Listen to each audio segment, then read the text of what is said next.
is able to pick off with Wasteland and turn on his dazes. If Rubin doesn't have things like Aether Vial that will let him slip through Tannen's soft permission,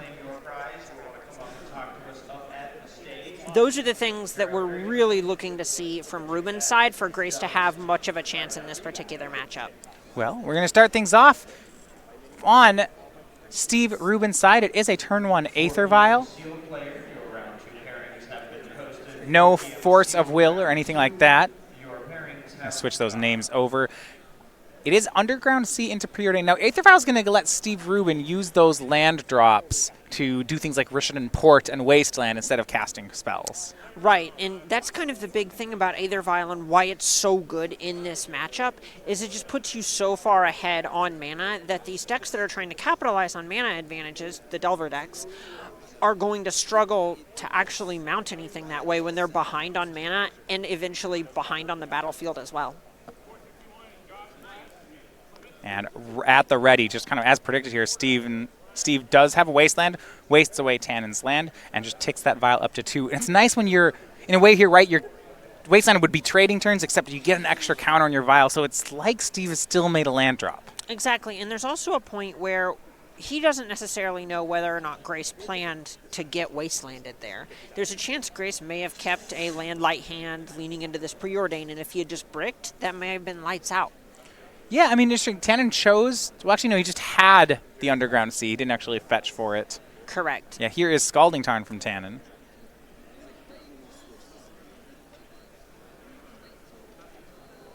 Looking at the list, one of the key cards from the Is It Delver side that I'm looking at out of Tannen Grace is the 3 copies of True Name Nemesis. Once they're on the battlefield, it's actually pretty hard for Steve to deal with the card. Right, that's one of the only tools that Grace really has that this Death and Taxes deck doesn't have a good way to interact with. And it's interesting that Rubin chose to leave his Aether Vial on 1 here. That was really interesting to me. Did not tick it up, and that was a very intentional move. You saw end step, he kind of did the fake out of tapping it. Right, exactly. Here he's trying to bluff whether or not he has this Mother of Runes, and he's working very hard to represent it. The idea here is he wants to put it onto the battlefield when Tannen taps low and can't just bolt it before he untaps with the Mother of Runes. It's a real mind game going on here, right? Because you're looking at this, and then if Tannen taps out to play something, I mean, Mother of Runes will enter the battlefield, stop being summoning sick, and once a Mother of Runes is online, Tannen has to change the whole way he plays the game. Right, and honestly, this is an incredible play. We have this Rishadan Port that could even tap down Grace's colored mana source to force Grace to have some sort of action. All right, well, Tannen will tap out, which means Mother of Runes could make it through the upkeep. It's Young Pyromancer. Steve going to Swords to Plowshares away the Young Pyromancer. And Tannen's thinking about protecting it with Force of Will. This is one of the more important cards for Grace's plan here because it doesn't look like he has another threat in his hand, and he just needs to start applying pressure. Rubin's cards are more powerful, and so if the game goes for another, say, 10 turns, that's going to favor Rubin pretty heavily unless Grace is able to pick up something like True Name Nemesis. And Tannen has decided, yeah, it is time for Force of Will. Force of Will pitching True Name Nemesis. A big cost paid for Tannen, but he will get an elemental token. Right, that doesn't feel particularly good, but the rest of his hand is cantrips, and if you're committing this resource here to keeping Young Pyromancer around, you do want it to have an effect. So, Young Pyromancer lives. And we see an elemental token. And Steve, end step, Vials in a Mother of Runes, untaps, makes a second Mother of Runes. Combat will be difficult for Tannen here. This is rough. This is really rough. This just puts Tannen in a spot where, what do? Answer the summoning sick Mother of Runes when there's another Mother of Runes on the battlefield? Yeah, looking at it, he does have 1 copy of Forked Bolt that could do something here. But yeah, almost makes you want that True Name Nemesis back. Right, this is the spot that, this is kind of the issue. Mother of Runes is more powerful than so many of the cards in this Is It Delver deck, and eventually it will be able to protect things like Stoneforge Mystic.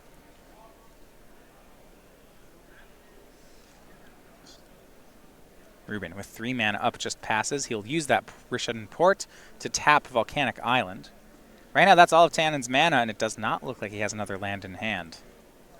And this is kind of the nightmare scenario if you're in Grace's position, where you kind of tried to put a lot of your eggs in this Young Pyromancer-shaped basket. Right. And it's not really paying off for you. You just have to play to getting lucky sometimes, and it didn't happen.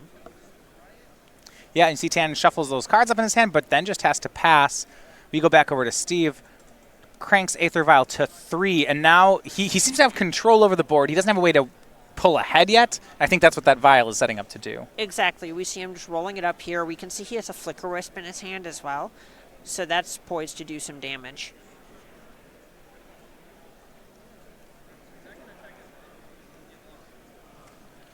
And Vial on 3. What are we looking at? We have Recruiter of the Guard. Okay, that's going to set up, grab another creature.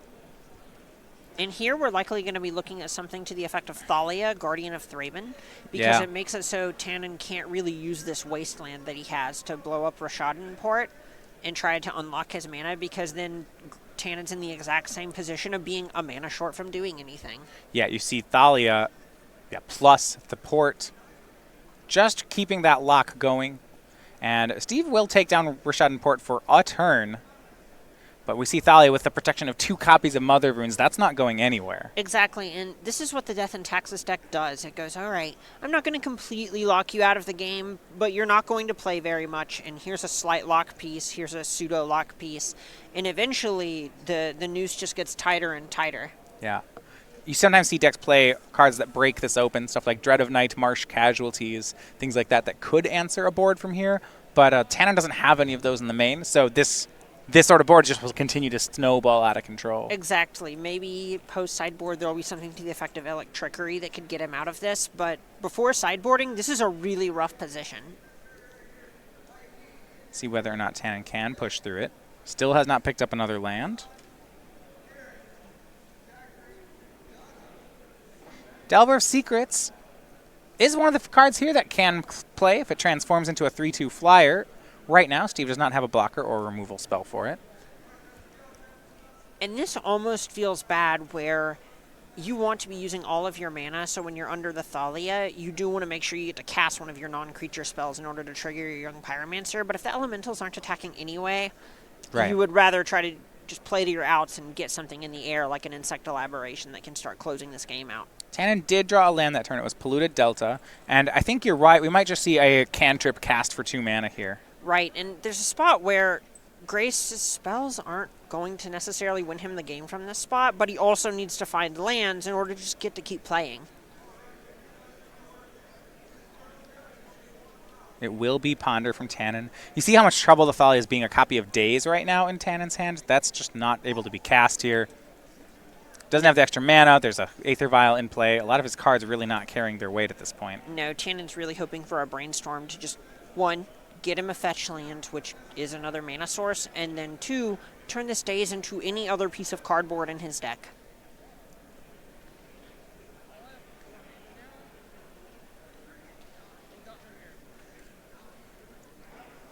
And right now it's debating on the top 3. It's hard in this situation because you can see some pretty good top 3 cards, but if they're not good enough to win the game, you still have to send them back. And we saw a Spell Pierce and a land hiding out up there. At this point, Spell Pierce just isn't actually doing anything. Remember, Grace is the aggressor here, and that card is not going to cut it when you're behind on the battlefield. No, he really feels like he's looking for more threats. You know, a True Name Nemesis would be very welcome here. Another Delver, another Young Pyromancer probably. Right. Anything that's a threat. Those would be great. Terramander would be incredible here. Draws off the Ponder and passes. So we go back over to Rubin. Time of the round. Starting with the current player, you have 5 additional turns to complete your match. Current player is turned to 0. If you have a time extension, please. Couple cards remaining. I do feel like because Rubin got that Thalia, he might have more pressure in his hand. Remember, Recruiter of the Guard could have gotten something like Stoneforge Mystic, but he chose for it not to. Right, and it looks like he has a Palace Jailer in his hand, so he may just be trying to prolong the game with this Thalia in order to draw a ton of cards by virtue of being the Monarch. Yeah, Palace Jailer can remove the Delver, and the Delver is the only creature here that really is threatening to take the Monarchy away from him. Exactly, you can just put creatures in front of elemental tokens and not be too worried about it. So upkeep Steve does draw for 3 mana. He's going to go ahead and put Looks like it might be 4. He's Legend Ruling Caracas. So floats 3, makes a 4th. And it is Palace Jailer. When Palace Jailer enters the battlefield, you become the Monarch, and you exile for a creature as long as you are the Monarch. And this is just so good for Rubin. He knows that there's no Daze or Force of Will coming because of this Thalia. Tannen offering an Elemental token. No, I believe Delver of Secrets. See, they're placed under the Andrew Jessup token. The notorious AMD. And when you are the Monarch, at the end of your turn, you draw a card. You see that card advantage engine start to wind up here for Steve Rubin. Rubin's starting to try to suss out how much pressure he can start applying here while remaining in control as the Monarch.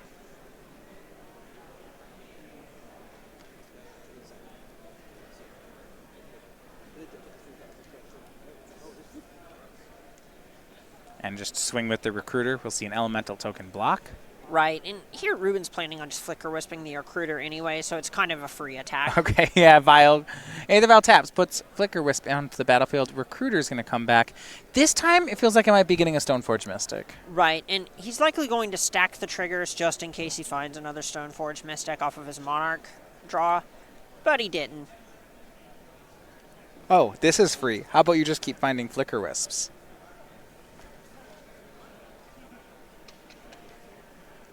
Remember, you can't. Yeah, Recruiter the Guard. Unlike Imperial Recruiter, it is toughness. See, it's the white effect instead of the red one, so you can find 3 ones. Right. The other Recruiter. Right. Red Recruiter cards find creatures with power 2 or less. White ones find it with toughness 2 or less. Just end up being the same creatures most of the time. But Flicker Wisp, you know. Listen, you're just building the world's slowest Squadron Hawk, but they're bigger Squadron Hawks, so that's nice. Some good news for Tannen. His teammate Ross Merriam over on the standard table does take game 1 with Teamer Reclamation. That's a pretty big swing, but something that happens if the mono-red aggro deck just has the creature draw and Ross is able to mop it up with something like Fiery Cannonade. Yeah, once he gets to that Teamer, if he can find the window to cast Wilderness Reclamation, you have to think Ross is a big favorite in the matchup. Exactly. Just that much mana of a deck that's all Shivan Fires and Chemister's Insights, that should be able to do the trick against a creature deck. Forked Bolt from Tannen.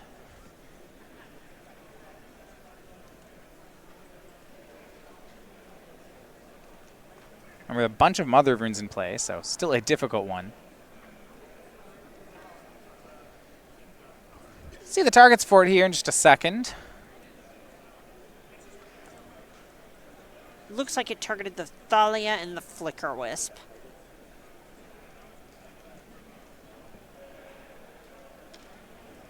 And remember, the Monarch only changes hands when a creature deals combat damage, so you can't shoot this upstairs to take it back. He has to clear the way through for an attacker.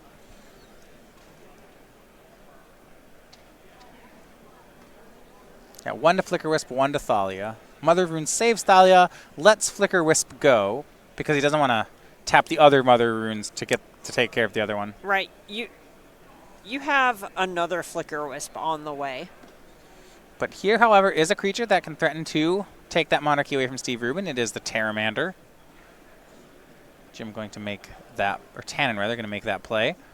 Now, as we know, there's another Flicker Wisp in Steve's hand, so things are going to get dicey. But so far, Tannen managing to keep pace. Over on the modern table, we have Pete Ingram, a Game 1 winner over Jim Davis, so results even up on the other 2 boards.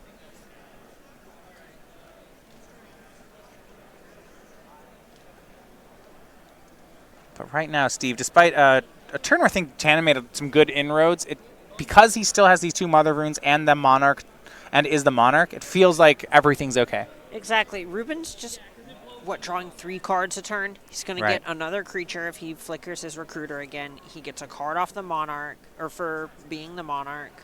Yeah.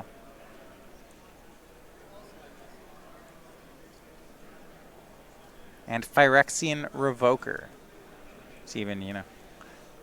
This tightens the noose a little more on the board. This Terry will never become scary. Yeah, you're right. You can name Terramander, and then it can no longer adapt I think outside of that and like Wastelands and Fetchlands, they're not looking at too much. Can't name lands with Revoker. Well, then it's Terramander and... Some lists have Grim Lavamancer, but Tannen didn't have it this weekend. So, and with deck lists face up, he just knows Terramander and nothing else. Tannen will daze. Now, it's going to get paid for. He wanted the Elemental token here. Revoker does name Terramander. And now Flicker Wisp with that Aether Vial is the last play for Steve. Again, he's going to flicker out the Recruiter of the Guard. Flickers back in. I think he has some Flicker Wisps left in his deck. No reason to stop now. And that's exactly what he'll do. Thumbs a Sanctum Prelate to the front and goes, you know what? Nah. I like this flavor. Let's stick to it. Yeah, I mean, I can't think of a number that you're just truly scared of. Or a card, something you have to name with Sanctum Prelate. No, not in the main deck at least.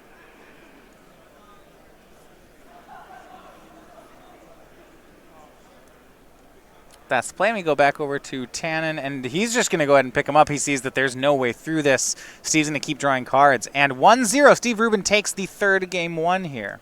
No, that was a spot where Tannen was down, 5, 6 cards and was going to be down at least 2 more cards a turn. Yeah. And Rubin was still at 20. You can't even try to sneak a win out there. He just didn't have a way to get the Monarch back. Exactly. So, looking at some sideboards. We'll start with Steve Rubin's side. This is already the kind of matchup he's looking for. He has a few things that can make it better, though a lot of his sideboards is looking out for combo decks. He's got 2 copies of Council's Judgment, 2 Chalice of the Void, a Karn Sign of Urza, a Damping Sphere, a second Palace Jailer. Based on how good that game went, I assume he's going to bring another one in. A Containment Priest, a Rest in Peace, a Surgical Extraction, and a copy of Dismember. So the things that we're going to be looking at here, Council's Judgment is something he could look to bring in if he specifically wants answers to True Name Nemesis. It's just one of the ways he actually has to not randomly lose to that card. It helps him check some boxes there, so to speak. Palace Jailer, we saw how much work it did that game. It's very strong. And then he may be interested in Chalice of the Void because these Izzet Delver decks do just kind of lean into the fact that they spin their wheels a bunch with their 1-drop cantrips. Yeah, Chalice of the Void isn't too bad. Do you feel like Chalice of the Void might be a play or draw thing because he can't accelerate it out? Right. It's kind of a spot where Rubin's planning on the game taking several turns anyway, so even if you cast, say, a turn 2, turn 3 Chalice on one, that's probably going to be acceptable. Now, on Tannen's side, an Abrade and Engineered Explosives, Umezawa's Jite, 2 Blood Moons, 2 Bitter Blossoms, 2 Surgical Extractions, 2 Flusterstorms, 3 Red Elemental Blasts, or Pyroblasts rather, and then a Snapcaster Mage. Here we're looking at Abrade as a very big one. It answers both Batterskull and Stoneforge Mystic. Engineered Explosives would have been great there. It's one of the best cards at answering Mother of Runes because she can't protect herself from it. Umezawa's Jite, very good against the creature decks. Yeah, if you get Jite counters, that should be lights out for their board of X1s. Exactly. Snapcaster Mage is very good at just helping you flashback things like Forked Bolt, Yeah. Abrade even, and finally Bitter Blossom. That was one I was going to be interested in. So 1-1s, as we saw there, Tannen did get 4 free 1-1s off the Young Pyromancer, and it felt like they didn't matter. But these ones have flying, and is that a good enough difference? Oh, that's such a good enough difference because they get through Flicker Wisp, and that is a very big deal. And on top of that, having several 1-1s, if you're getting at least 1 a turn from, say, a turn 2 Bitter Blossom, that's a way to steal the Monarchy back. Right. Is that how you phrase that? Steal the Monarchy back? Is that? I think you have to usurp the Monarchy. Ooh, I like that. Yeah. That's all right. We're branding.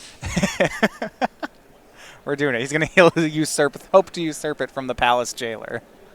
What a sentence! Is this still a Magic tournament? I like this. There's some court intrigue going on here. You can dethrone it. But that actually is a keyword in Magic, so you can't use it, right? You can't dethrone it. That's not the same. That is also from Conspiracy. How flavorful. I'm a fan. Branding. So if you hadn't had a chance to look at the Star City Spring Sale that's been going on, check it out. We have a lot of great cards for sale over on our Star City Games website, starcitygames.com/sale. You can pick some up. You want to know what a heathen I am? Okay, that's my favorite. That's my favorite brainstorm artwork. I thought we were going a totally different direction with that one. Oh no. We have the spring sale up. That's Japanese dual deck Izzet versus Golgari Brainstorm. Love it. It's not bad. I like the Spellcaster's Spellbook. Right? Oh, the Spellbook ones. That one has my favorite flavor text. That one's so good. I have an idea. No, wait. I have 3. Ooh. I hadn't actually read the flavor text on it. I like the art. Now that the flavor text is that just makes it better. I tend to pretend I'm tanking so much longer than I am sometimes. You're just reading the flavor and text? I'm usually reading flavor text to make it look like I'm really like, you got to sell it, you know? Yeah, yeah. I'm very good at the flavor text game. Was it My First Tome? It's a good one against. Not a good card against you? No, it is not. No, it is not. Standard classic players, that is time in the round. I will not just start quoting flavor text. I will not just start quoting flavor text. Tannen going to be on the play here for game number 2. On the draw for game 1. Got behind an Aether Vial. Never really able to come out from after that. Looks like it will be a mulligan for Tannen, however. Whenever you mulligan, do you look at the top cards? Oh, yeah. Oh, yeah. Multiple or one? As many as I need to feel better in my decision. Whatever confirms that I made the correct choice. I always look at the top card. You got to look, but you can't let it affect how disciplined you are or are not. I like to take about like anywhere between 2 and 12 cards and then lament some level of my bad luck. Either I should have kept this, it would have been great, or, you know, something like that. Oh, come on. If I had just had 19 cards in my opening hand, I would have done it. Or I can't believe there wasn't a land in the top 5. And I won't even make one up. I'll make sure it's true. I'll just draw them until, you know, something happens. Oh, God. I can't believe it. There were 11 lands coming up, and it's like, Matthias, you're holding your deck. So on another note, while I love Magic Arena, one of my least favorite things about it is they removed the draw next card button from Magic. I hate it. After you lose, because I loved the losing a game and then being like, how long until I beat them? And I just hit that next card button over and over until I was like, yeah, that's where that combo piece was. I had him in 4 turns. I always just want to know if it was the top card. That's my thing. Is I want to know if I was close. I've been known to click that button until the entirety of my library is in my hand. I just hit it until all the cards are there and be like, yeah, if I had these, I would have won. I take it you're an ad nauseum fan. Well, sometimes I do it in limited and I'll draw them all and I'll be like, huh, I really was drawing dead that game. Would that no? I just didn't have an answer to that creature anymore, it looks like. No matter how many of these I draw, the board still looks terrible. Huh. Stan having kept on 6 here. Rubin on 7 for our game number 2. Correction, actually, Rubin on 6 as well. Keeping it fair. Appreciated.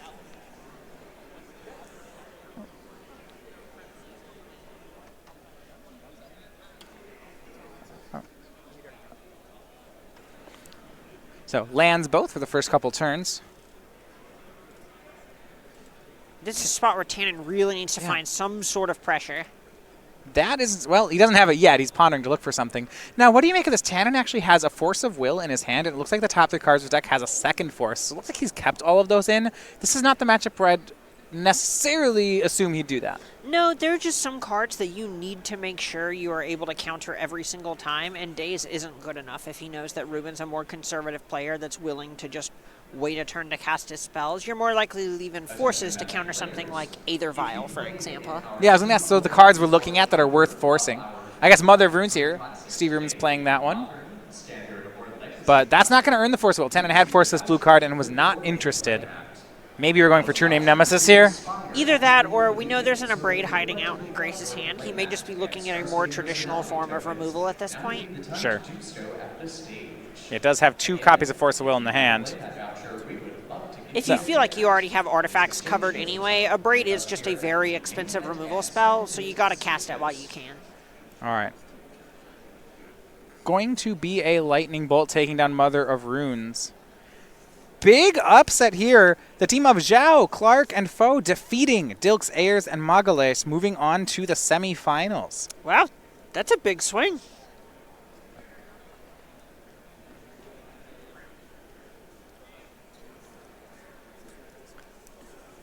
And so Lightning Bolt takes care of Mother of Runes' turn, but there was no third land for Tannen. Steve Rubin tries for a Sanctum Prelate. Tannen will use those pair of Force of Will to counter. See if he can hit something in reply. Draws another basic island. So this is True Name Nemesis mana if he can find one. Right, and this is the spot where you don't feel good Force of Willing this Sanctum Prelate, but It just holds all of the removal Yeah. that Tannen has in so many situations that you're kind of priced in. Yeah, I mean, it's getting set on one every time in this matchup. Tannen already had a Brainstorm in his hand. That's a pretty easy force of will. Exactly. Right, you can't see a world where Sanctum Prelates has any other number, do you? No, unless you have the hard read on a very specific card and ways to protect it. It's definitely one of those maybe, but not in the real world types of things. So Tannen does complete the Brainstorm there. Now, he doesn't have a fetch land, so those cards he put back, he is redrawing them for right now. We go to Steven. How about this Palace Jailer? Just to gain the Monarchy. There's no creature to remove, but that's fine by Steve. He'll draw the card. Yeah, we take Personal Howling Minds. That's fine. This card's Yeah. basically just a Planeswalker in this spot. It's going to take Tannen at least 2 turns to become the Monarch. So that'll be 2 cards on Rubin's side.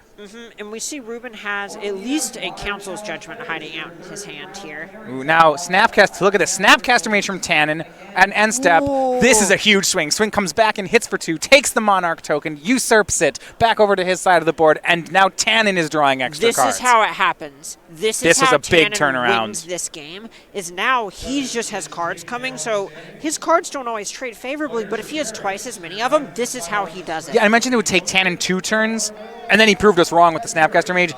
Nothing like that's going to happen to Steve. He does have a second Palace Jailer. Hold on. It immediately takes the Monarchy back. Now, if Tannen can remove it, he gets his Snapcaster again. Things are fine. Well, it's not a matter of removing the Palace Jailer. He's to attack through it. Right. You have to usurp it. You have to This is become gonna the take Monarch, so right. long. And then he gets the Snapcaster Mage back. 2 huge swings here. We go back over to Tannen. Now he finds a Delver of Secrets. That's a creature that could attack back, that could get him that Monarch token. Right, and this Brainstorm even gives him the opportunity to set it up to transform on the following turn. And it feels like it just has to. I mean, Steve's already getting extra cards off the Monarch token. Exactly. You really need to find a way to take that Monarchy back. Excuse me, usurp the Monarchy. We're branding here. But if Tannen can't do that soon, this is just going to run. We're going to see Rubin run away with this game. All right, so the Brainstorm. Here is Delver of Secrets from Tannen as well. With that, I'd like to welcome you to your ninth and final round of Swiss. You have 50 minutes. Please begin. And back over to Rubin we go. 5th land, 3 mana, Council's Judgment. At this point, he's just every card cantrips. If he removes the Delver, that's another turn where he'll get to draw an extra card. He's just trying to, as long as he can hold on to this Monarch token, nothing is going to go wrong on Steve's side. Right, and this is just, honestly, this is kind of level 0 who's the beatdown type of stuff, where Rubin is not actually trying to win the game. Yeah. He just needs to not lose, and he'll get around to winning because he'll have twice as many cards as Tannen. Yeah, with enough extra cards, that is what's going to matter here. Attacks in with Palace Jailer, going to go for Mother of Runes as a follow-up. And you notice he can be a bit more carefree with this, as opposed to, trying to protect it or something, because he just has more cards coming. Right, he's putting Grace in a squeeze. He realizes that if Tannen commits time to answering this Mother of Runes, then he's not committing time or resources to applying pressure, which then translates to Rubin remaining the Monarch. So big swing here puts Steve Rubin ahead in this game. Now a swing the other way, our first match result, Ross Merriam, a 2-0 winner on the standard table over Frank Skarren. So he's trying to move them on to the semifinals, but he's going to need help from one of his teammates. Right, big relief from Grace here. Yeah, he can lose this and it will still be okay. Yeah, if I were to describe this game, I would probably say that things are not looking good. And here, let's wait, you might have another swing. Umezawa's Jite, one of the pickups from Steve Rubin. If it can connect onto the Palace Jailer, it's going to get all that much harder for Tannen to stick a creature. The door is closing for Tannen Yeah. here. This is very rough. It feels like True Name Nemesis might still be enough at this point, but no later than next turn. Exactly. This is something where Tannen needs it, and he needs it right now. Vapor Snag on the Palace Jailer says no to the GT counters. Steve picks up the creature. Doesn't Tannen know the top card of his deck from Brainstorm? It's either the top card or he just drew that one. It was a bit ago. You're right, because there has been no fetches. There's no shuffling since then. So it's hard to imagine he put a good card second down. I believe it's a Wasteland that's coming up. 2-mana Stoneforge Mystic from Steve. That's going to be a Daze on Tannen's side. Counters the 1/2. Daze countering something when the opponent has 6 lands in play just always feels like such a huge win. That part does feel good, but Steve again drawing another card. Tannen is down to 3 cards now, and one of them is that basic island he just picked up. Right, and this is the spot where even though he did feel like he got a little mini victory in that exchange, Rubin's happy to just exchange resources when he's getting so many more than Tannen has. A Wasteland and a GT from Tannen. The last card is Basic Island. He brings the Wasteland so that the factory can't pick up GT counters. You can see Grace nudging the Jitty over to Rubens and saying, hey, He's Legend Rule. Yeah. Back when it was printed, that is exactly how that worked. Oh, yeah. There were the creatureless control decks playing Umezawa's GT just to blow up other GTs. Yes, the best. That was the best removal spell for the GT. It's the one. It's the way to remove it you could main deck. That's the only mono blue answer to resolved artifacts.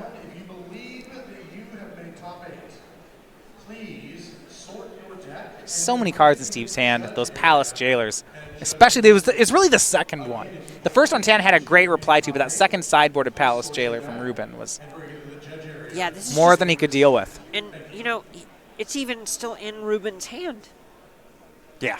It's it's back there from that Vapor Snag. Without something like True Name Nemesis being peeled off the top from Grace, it's hard to imagine that he's able to get back into this game. Well, because with another one in his hand, it is not enough for Tannen to connect once in combat and become the Monarch. He will lose again. He needs something that can connect every turn. And the only card that does that is True Name Nemesis. Right, exactly. And even just casting a creature gets devoured by that Palace Jailer. Now, all things said, Tannen, if he can draw one, has a GT.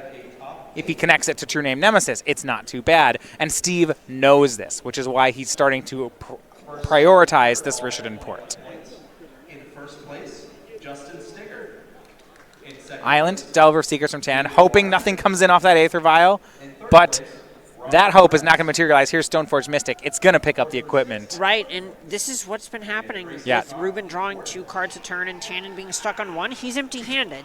No cards in Tannen's hand. He's about to lose his Delver to Umezawa's GT. He's going to keep getting Rishadan imported. This feels like a win for Steve. Right. This is definitely a spot where you're in the elimination rounds and they're untimed and you have teammates relying on you, so you'll play to the bitter end, but they're going through the motions here. Yeah, I mean, if he draws a 4th, he needs a 4th land so that he doesn't get ported. It can't be a duel because of that Wasteland. It could be a fetch land for 1 turn. And then he needs to draw True Name Nemesis. And it's not clear if that's even enough. Stoneforge Mystic getting Batter Skull. I'm not sure True Name Nemesis does it even from there. No, at that point you could have multiple creatures that are able to attack. It's so hard to see the way that Grace gets back into this. This is, again, they're going through the motions, but this feels like checkmate. Now, we do have another match result. The 4-5 match was won by the team of Austin Collins, Zan Sayed, and Brad Carpenter. They move on to the semifinals where they will play the winning team from this match. Which is, yes, Austin Collins again. Oof. Do you think he's going to get that second trophy to carry around? Oh, wow. There we are still, right? He's been 5th on our leaderboard. He's been carrying around a trophy from last week, all tournament. I mean, you got to beat the champ if you want to become the champ.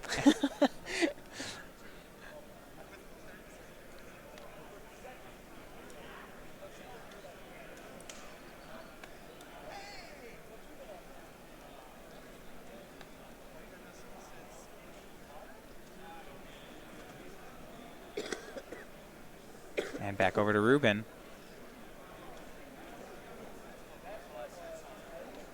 Just making sure he can clean this one up. GT onto Stoneforge Mystic. Right, It's Rubin's at the spot where he's thinking, all right, I've won this game. How do I not lose this game? Yeah.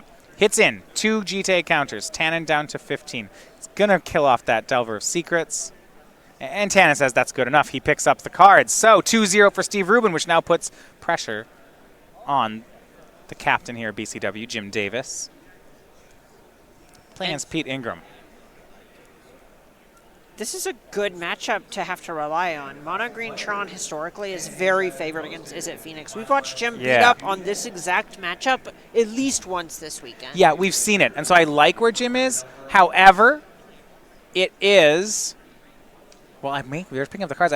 We'll confirm that we're going to Game 3 here. And they are. Jim picks up Game 2, so it's going to be 1 game to decide it. All right, fantastic. I like the match from Jim now. He's going to be on the draw for the 3rd game. post-board. Does that play into how do you feel about that one? That's a very big win for Peter Ingram. The big reason is that it gives him the ability to spell pierce things like Expedition Map, the early mana rocks, or what do we call those? The chromatic rocks? The baubles? The eggs? Usually call them, I think some people just call them chromatic like spheres. Just calls them all spheres or stars. All right, Chromatic Sphere, Chromatic Star. It gives him a chance to spell pierce the early plays that he normally would not even have a land on the battlefield yet for. Yeah. I feel like eggs is the term, but they only ever say that when you're playing an eggs deck. You know, no one says like, oh yeah, Tron, you know, it's got like 8 eggs. I've never heard that. And then his Expedition Map an egg, you know. I do really like the eggs deck though, so I kind of want to use that one, but I guess you're right. I like it. It goes back to when there actually were the egg cards. Oh, I love like Sunny Dark Side Water Up. egg, yeah. Second Breakfast. I remember that deck. Yeah. And you had your egg lands. You could second sunrise those. Those are nice. Those are broken. Lands that sack for 2 are just good Magic cards. You get to play Tinder Farmer in that deck. I have played a lot of the original Second Breakfast deck / Sunny Side Up. How else do you beat the Eternal Storm?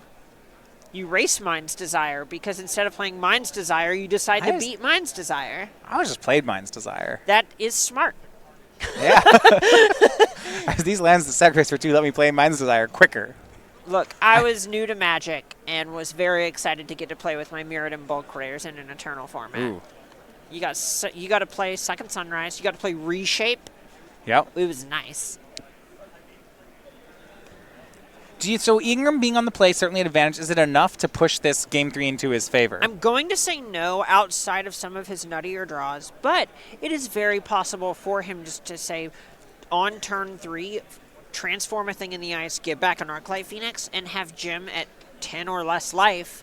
And if Jim's only play from there is something like Karn, that's not going to be good enough a good chunk of the time.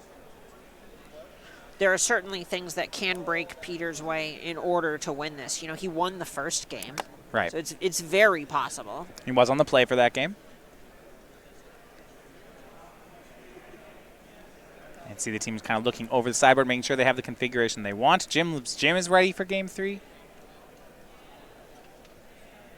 Jim Davis and Peter Ingram, former teammates, both one of some of the original metagame gurus from about 3 years ago.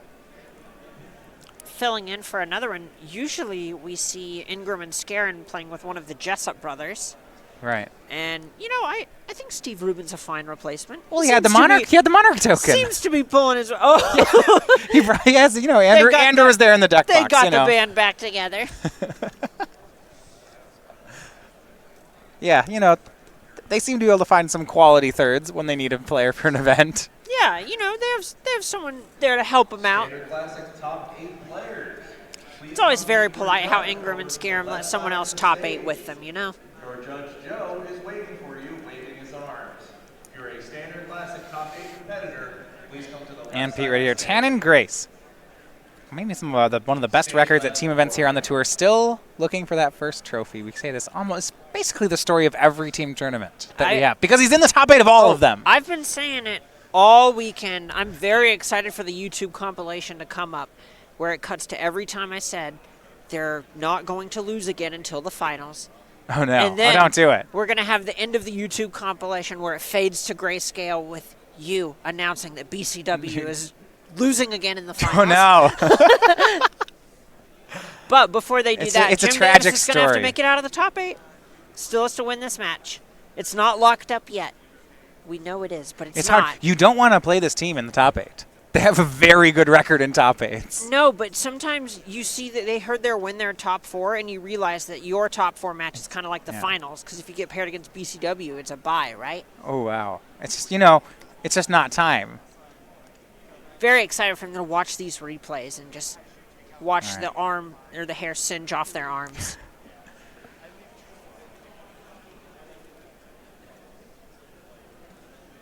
So readying up here for Game 3. Is it Phoenix? A couple copies here in the top 8. Ben was the most popular modern deck on day 2. Tron well represented as well. Big reason is Tron just beats up on it at Phoenix.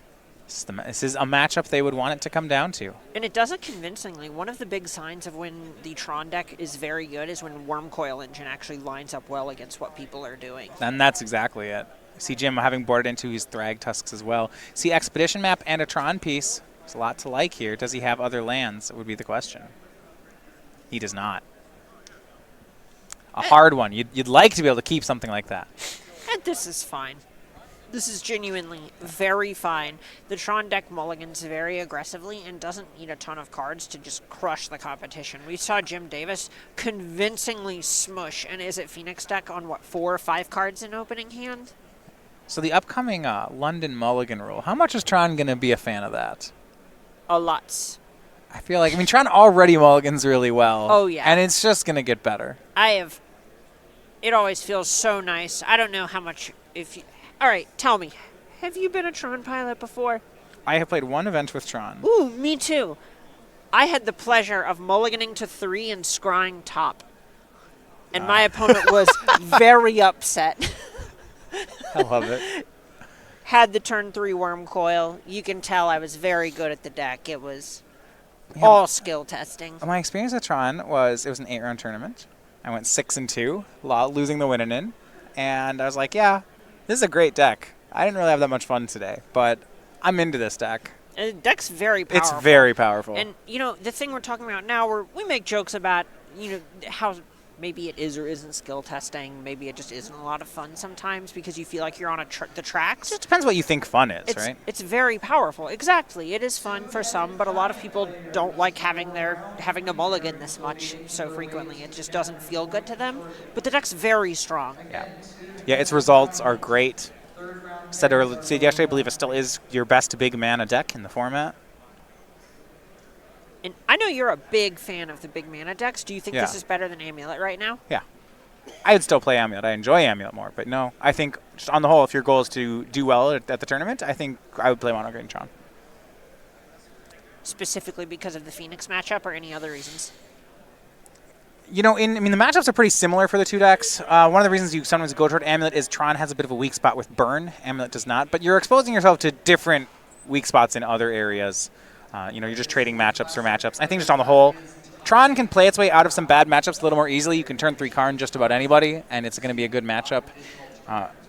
There are spots, you can't really Amulet your way out of a Blood Moon. You can't, decks that are just trying to combo you immediately. It's hard to Amulet your way out of Infect or Storm. Sure.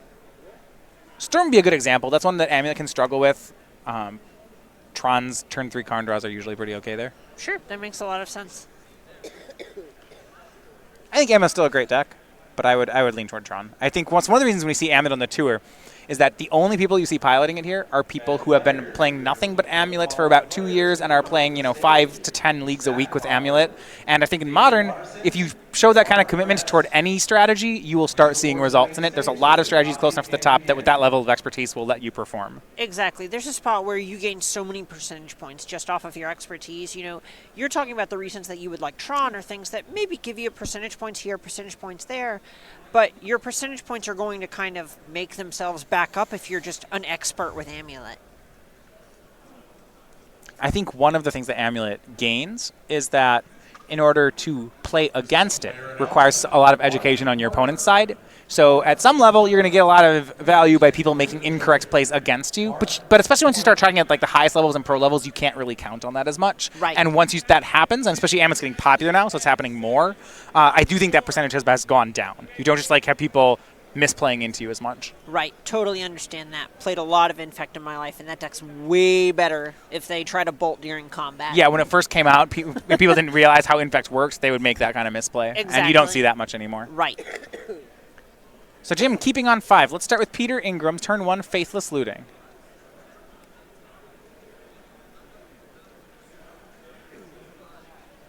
Discarding. Just a pair of lands, no Arclights. Gotta like that one if you're on Jim's side. Urza's Tower, Expedition Map. Mulligan what? Who even cares? There's another Tron piece in his hand. Now, it might be another Tower. And there's honestly a strong argument if Davis has another land drop where he could wait to crack the Expedition map to see what other Tron piece he draws, or if Ingram has, say, a Blood Moon on 3, then Davis could crack it to find basic Forest instead and just abandon the Tron plan altogether. And that's exactly it. Yeah, the second piece in his hand is another tower. So he doesn't have turn 3 Tron set up. Just give it a second. Jim's a great Tron player. Don't worry, Tron does this all the time. He'll figure out a way. Just give it a second. Thing in the Ice, the turn 2 play here for Pete Ingram. Jim, can he find a Tron piece? Draw? Uncertain. It was Relic of Progenitus, so only other land's a tower. Tower, Oblivion Stone, Relic. He just needs that mana. The hand doesn't really do anything without it. Right, and right now, the big thing that you have to try to figure out is if you want to play Relic in order to try to cantrip into an additional land, because once you crack this Expedition map, you do lose the ability to find whatever Tron piece you're missing. You know, you feel bad if you search up a mine and draw a mine. Yeah, because, you know, oftentimes I'll talk about you're trying to get a hand of three different cards, and the Expedition map is a wild card, so you want to wait as long as possible to figure out what the wild card should be. I kind of like the play here of waiting on the Expedition map. It feels about right. He can always get the land drop next turn. It really depends, though, what that last card in his hand is. Right, and one of the nice things specifically about cracking the map here is it would let him just cast one of these Oblivion Stones next turn and give him the opportunity to crack it the hard way. But here he's just kind of electing to play it safe with Relic of Progenitus instead. And that's what he'll do. Relic is the play. It chips a land out of Pete's graveyard. But it doesn't feel like Jim can really wait. He's just going to crack this Relic right now. Now, by having it up, it does mean if there was a big Arclight turn to transform that Thing in the Ice, Jim will have the Arclights covered. Exactly. Would still take 7 off Thing in the Ice. It's not perfect. You do what you got to do sometimes, but this Thing in the Ice is a very real problem. This is one of the ways that Pete's actually able to apply enough pressure to just close the door while Tron is still developing. Land 3, and here is Blood Moon for Peter Ingram. And you'd mentioned before that because he didn't crack this map, Jim actually has some play against this Blood Moon. Exactly. You know, he doesn't have Tron. None of the cards in his hand cost 1,000,000 mana. He can just play one land at a time. Yeah, and he has 2 Oblivion Stones. You know, you can just make a land drop on turn 3, crack a map. Turn 4, make a land drop and an O-Stone. Turn 5, crack the O-Stone, and maybe everything's okay. Does not have the land here. He drew Sylvan Scrying and Ugin, so feels like a basic forest is in order. Right, and this is actually a really uncomfortable spot for Jim, where now that he's having to spend mana to make his land drops, breaking up casting the O-Stone and cracking the O-Stone on separate turns is a real liability for him. Yeah, so he's going to get the forest here. I mean, if he top decks a land next turn, then he'll really have a decision to make, if he should just make the O-Stone or cast the Scryings, which I think he'll make the O-Stone and hope things go well. If he doesn't draw the land, then waiting's probably, he probably just Sylvan Scryings. Right, you want to make land drops whenever you have the opportunity to, as that's your most finite resource at this point. Yeah, you can only play one land a turn. That is the one thing that, that's the throttle on Tron. Exactly. So if you cast your Oblivion Stone, hold your Sylvan Scrying, and then draw a land the next turn, you might just die with the Oblivion Stone in play. The Oblivion Stone is 2 turns away no matter which card you do, so you might as well play Sylvan Scrying. Exactly. In the meantime, there's not, Blood Moon, while it's disruptive, and we see this is kind of, I said, the Amulet versus Tron situation. This would be much more devastating toward Amulet right now. Against Tron, because there's no pressure, we just see Jim being like, yeah, it's annoying, but I mean, he didn't really have Tron anyway. He's got these O-Stones he was going to cast anyway. Exactly, and let's take a look really quick at Ingram's lands. He only has 1 blue source and a deck full of cantrips. This Thing in the Ice might take a while to transform. And we will see. Faithless Looting is the play. Discards 2 Arclight Phoenix. Well, maybe not. Maybe maybe he was just trying to get rid of that Relic of Progenitus. Second spell is Serum Visions. And yeah, there's a Lightning Bolt in Pete's hand, so there's going to be some damage here. And he might have 20 points of damage before Jim can crack the Oblivion Stone. Oh my gosh. Yeah, both cards to the bottom. Bolt upstairs. Jim to 17. Here come the birds. Okay, so let's be fair for a second. If Ingram casts another spell and transforms Thing in the Ice, it returns these Arclight Phoenixes to his hand. You're right. Jim's down to 11. So right, Jim actually still, he does kind of have a line. He needs to top deck lands though, right? He has to go O-Stone next turn, crack at the following turn, and the only way he can do that is by going land on his draws. Right, and you know, the awkward thing here is even if he does that, then these Arclight Phoenixes go to the graveyard. Ingram doesn't have to cast spells anymore, and it just unlocks all of his dual lands if this Blood Moon goes away. And it didn't happen. He drew Thragtusk. Now, it does mean if he draws that 5th land next turn, he gets to cast a Thragtusk. Will that be enough? Well, unclear. That does buy him another turn. Yeah, and also, even if you transform Thing on the Ice, there's still a blocker there. Thragtusk leaves a Beast token behind. Ooh, that's nice. So, it's possible. Jim's going to need something to go his way. He certainly needs to be cut. That top card needs to be a land, or he's out. Drew Urza's Mine, which, if we get later down the road, that'll be a great draw. Or rather, scrying.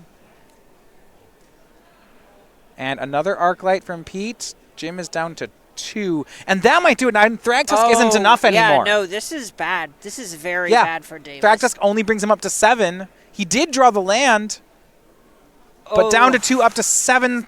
9 more in the air does not add up. Jim not going to get out in time. Up to 7, and this should just about do it. Passes. Looks for the attack, and it's 9 in the air. Steve Rubin, Pete Ingram, and Frank Skarren, they are your winners. They are going on to the semifinals. Wow. BCW lost in a top 8 before the finals. It is out. That is an achievement, to be sure. Yeah, you saw